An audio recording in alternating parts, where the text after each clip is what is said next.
জাতীয় ক্রিকেট দলের পেসার তাসকিন আহমেদের বিরুদ্ধে মারধর ও হুমকির অভিযোগ উঠেছে। রোববার মিরপুর ১-এ ঘটে যাওয়া এই ঘটনায় মিরপুর মডেল থানায় সাধারণ ডায়েরি করেছেন সিফাতুর রহমান সৌরভ নামের এক ব্যক্তি।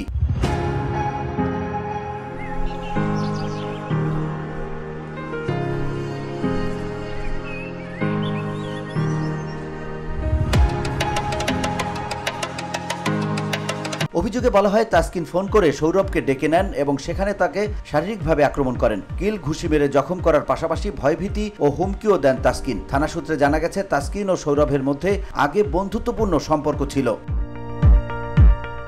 ঘটনা প্রসঙ্গে বাংলাদেশ ক্রিকেট বোর্ডের পরিচালক এবং আম্পায়ার্স কমিটির চেয়ারম্যান ইফতেখার রহমান মিঠু গণমাধ্যমে বলেন, মিডিয়াতে সকালে বিষয়টি দেখলাম। আমিনুল ইসলাম বুলবুল ও ফাহিম ভাইও বিষয়টি অবগত হয়েছেন। ইতোমধ্যে তদন্ত শুরু হয়েছে। যদি ঘটনাটি সত্য হয় তাহলে সেটা খুবই দুঃখজনক। জাতীয় দলের একজন আইকন প্লেয়ারের এমন ঘটনায় জড়ানো উচিত নয়। তদন্ত না হওয়া পর্যন্ত এ বিষয়ে বিস্তারিত মন্তব্য করা ঠিক হবে না।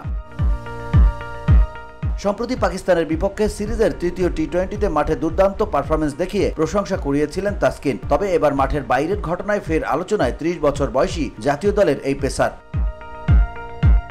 VOD Bangla news desk.